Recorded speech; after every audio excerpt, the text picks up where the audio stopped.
Hey guys, welcome back to the next part of our series. Today we're going to continue with the animation of our flower sack and we're going to be working on the in-betweens. In-betweens, which are the poses that we have in between our key poses. So, first things first, I'm going to save this. And since the file was originally made in Maya ASCII, that means that I should be able to save this as a Maya ASCII as well. If you're working with a rig that does not or is not saved as a Maya ASCII, you usually have to save it as a Maya binary to keep all the information properly on the file. So I'm gonna call this flower sack a jump. And that's really weird. That's the kind of wording that you're gonna get. So that means that I can't change the file. That probably means that the flower sack is originally made in Maya binary. So I'm gonna save this in as a Maya binary. So I'm gonna call this flower sack. Oh, okay, it's just flower sack. I'm just gonna rename it later on. It's gonna be flower sack jump. And now we need to think about the in-betweens. So the in-betweens, as I've mentioned before, are the frames that we're going to have in between all of these key poses. However, to generate that, we need to talk about the timing. And timing, as I mentioned in the first module, is one of those things that people struggle with quite a bit. I myself struggled with it when I was starting animation. It's one of the tricky parts, and there's no easy way out of this rather than practicing and making sure you understand what you're going for. So what do I mean by this? Remember that timing is how much time passes between one pose and another. If there's little time, the change is going to be fast. And if there's a lot of time, then the change is going to be slow. So I need to ask myself, okay, from the first pose to the second pose, do I want this action to be slow or fast? Usually, a preparation or an anticipation should be slow to give the audience time to understand what's going on or what's going to happen. So what I'm going to do is I'm going to grab all the curves, don't grab just the movement curves, all the curves, and we're going to select all of these guys with shift. And then we're using the middle arrows right here. I'm going to give this like 10 frames. So now it's going to take 10 frames for this little flower sack to go down into its position like this and then prepare the jump. Now, from this position to this position, should this be fast or slow? Usually fast, right? It's a quick change going from a squash into a stretch, but not that fast, not just like one frame fast. So what I'm going to do is I'm going to grab all of this, guys. I'm going to give this just one frame. It's going to be 1, 2, so we have an in-between, and then boom, we got this. Now we're going to jump. We're going to jump all the way to here. Should this movement going from the stretch all the way to the middle of the section be slow or fast? A little bit fast, right? It's supposed to be a fast action because it's a jump. I'm not in the moon, so this wouldn't be like low gravity effect. It's gonna be a fast movement. So I'm gonna give this like, let's say 4 frames. So it's gonna be 12, 13, 14, 15, 16. And usually, since we want an arc to work here, it's gonna be the same from this point all the way to this point. So we're gonna say 1, 2, 3, 4, like this. So 16, 17, 18, 19. That's the stretch right there. And then similar to what we have here, we had 2 frames right there. So let's give this guys 2 frames as well to have a little bit of an in-between before we fall here. And then we're going to have our recovery. Now the recovery from this pose to this pose, should the recovery be fast or slow? Always ask yourself that question. Do you want the action to look slow or fast? In this case, we want this to look slow and probably a little bit slower than the preparation that we have back here, because this was a quick preparation to do the jump. And then at this position, since that was a difficult jump for our little flower sack, we want this to be a little bit longer. So I'm going to push this frame all the way to frame 40.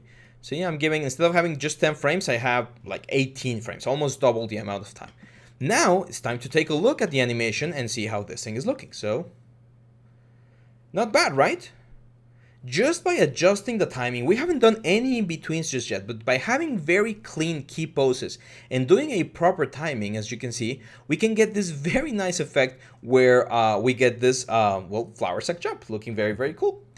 Now it's time that we start looking at our key poses, and we want our key poses to help us give more life to the whole thing, because otherwise this just looks very like just linear, right? It's just he goes down, he jumps, he falls there, and then there he is, like he's back on his feet. So we definitely want his action to look a little bit smoother, and this is where the in-betweens come into play. So there's a very cool thing about the in-betweens, And that's the fact that during the in-betweens, we can actually exaggerate. This is something that cartoons did quite a bit when they were being made, 2D cartoons especially. But we can create a very intense in between that's gonna push the animation into a nicer place. So imagine that we have a character like this guy going from looking to one side and then looking all the way to the other side. If we were to just like do a very linear motion going from one side to another, we will create a very boring animation. However, if during that in between, as what you're looking at here, we exaggerate the elements, we're gonna create a more intense effect, and it's gonna look like he's really doing a very intense change. So for us, for instance, we have this guy right here, and then we have this guy right here. What can we do? Well, before we fully like bend over to prepare for the element, what if this guy is just looking straight ahead, right? Like maybe all the way up till here, he's still looking at the other side of the gap, right? So what we're gonna have now is we have this element where he looks and then he bends. See that little break there? So instead of just like bending down, he just like keeps his focus where he wants to land, and then he bends. Same thing here, for instance, on this first frame after the launch, one thing we can do is we can still keep this guy like relatively low like this, not super low like this, but low, so that then the stretch looks way more intense. So see that? It's kind of like dragging the animation a little bit, pushing the animation towards this first frame. Now, I do encourage you to grab all of the controllers and add a keyframe for now, just to keep things clean, so that I know that every time I see a keyframe on my timeline, there is some sort of animation somewhere along the timeline. So we have this, we go there, and then boom, we jump.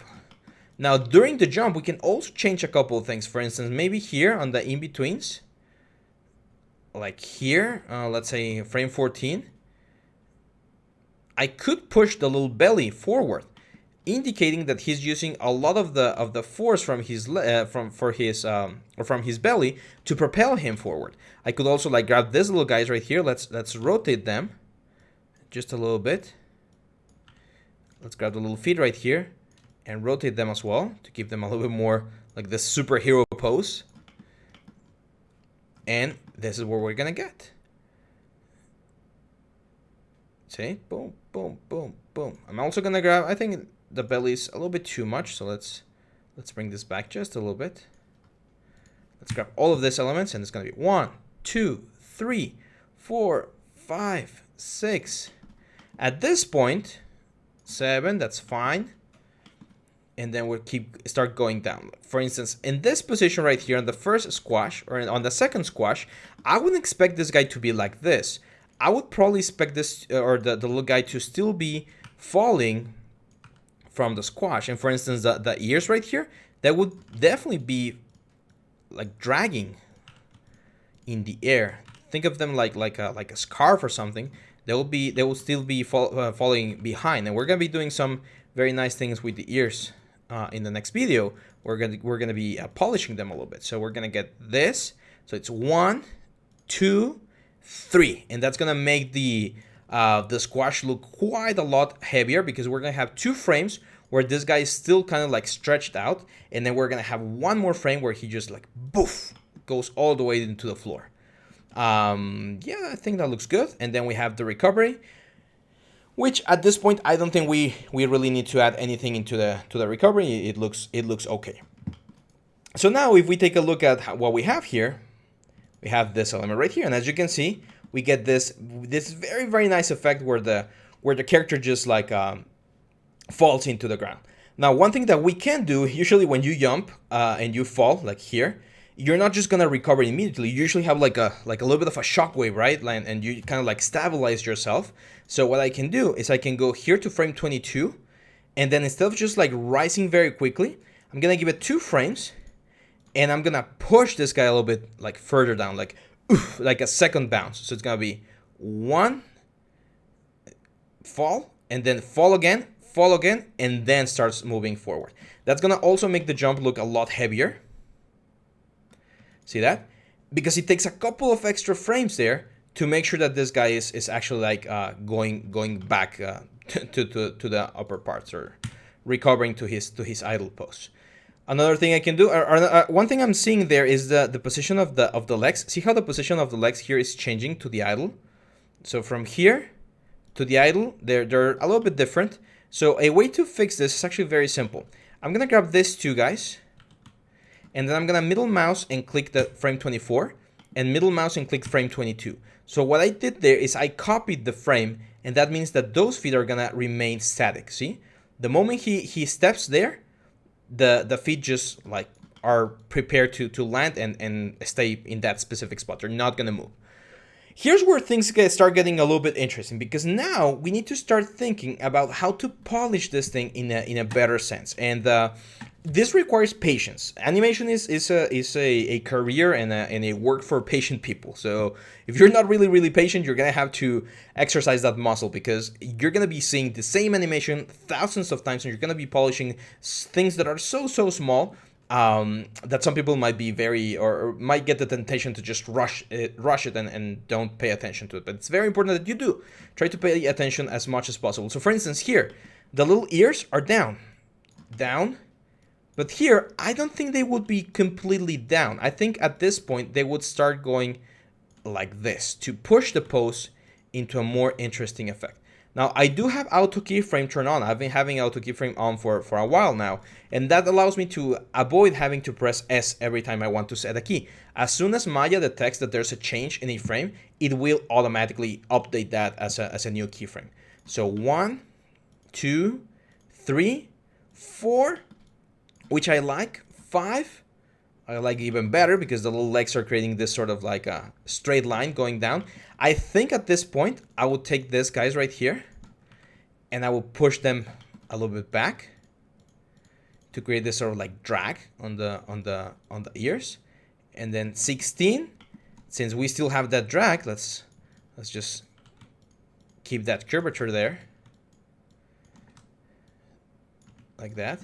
We could even like push the pose a little bit like this, so that the head is a little bit delayed. And we have this, and then for instance here, one frame before we land, like right about here, I think I would like to add a little bit of a movement on the legs, so that his like tippy toes are getting ready to land. So let's grab all the curves, add another animation there. We're gonna get this, feet land, and then boom, we land with all the force. We recover. Here, I'm actually gonna like really push this guy down. Almost, even if there's a little bit of overlap, that's fine. But that's gonna give me a little bit of that bloop effect, where he's just gonna go back up. Now, I don't think he would recover like perfectly like what we have here. I think he will be a little bit tired after that jump. So instead of having this very neutral pose, let's keep it like a slouch pose, like whew, he just did it, right? Probably not as bad, probably like this. And I'm just gonna keep the ears pointing slightly forward. This is about also giving a little bit of personality and character to the whole thing, to the character, because we don't want everything to look the same. Same for this, like let's lower the mass a little bit, kind of like if he exhaled, right? So now if we take a look at the animation, this is what we have. He just remains there. Now maybe at the first frame he's gonna be very brave. He has like his chest puffed out, right, like this. And he's gonna be looking forward, like, yeah, I can do it. I'm really, I think I'm capable of this. Let's do this. So now we're gonna prepare, and boom, we jump. Boom. Now, let's say by any reason, I think certain things are a little bit too fast or a little bit too slow. What can I do? Can I still change the timing at this point? And the answer is yes. Like if you feel, for instance, that this preparation is a little bit too fast, you just need to grab all of the elements here, grab all of the objects here, and just move this thing, let's say 2 more frames. Just giving the preparation 2 more frames. And maybe like this pose that we have right here, we're gonna give it 2 more frames as well. And now we're gonna have this. And that might change the feel of the whole thing. It might make it look nicer, it might make it look snappier or faster. That will of course depend on the specific things that they ask of you when you're working on this sort of project. But it's very important that we try to make the best. Now, I really like, as you can see here, this sort of like stretch factor that we get at the end. It's just a frame, but this frame right here, where it looks very, very stretch, I think it adds up to the whole animation. I think it makes it look very, very nice. So if we want to add that at the beginning, it's just a matter of using one of the other principles of animation, which is exaggeration. If we exaggerate the poses, for instance, this one right here, let's push this stretch a little bit more. That will create a snappier, more cartoonish feel, because we're gonna have one frame where things go like really, really wild. And when you see them all together, when you see the whole animation running, like what we have right here, you're not gonna be able to really tell that frame, but subconsciously, that image is gonna be captured in our brain, and we're gonna get that. We're gonna sort of feel that. And I know it sounds very abstract, but that's a little bit of the nature of animation. We're kind of like tricking the brain into thinking that there's a little bit more information than there actually is.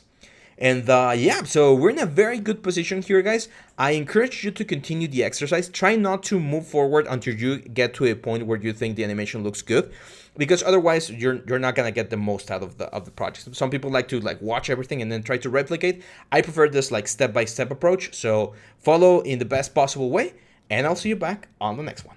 Bye bye.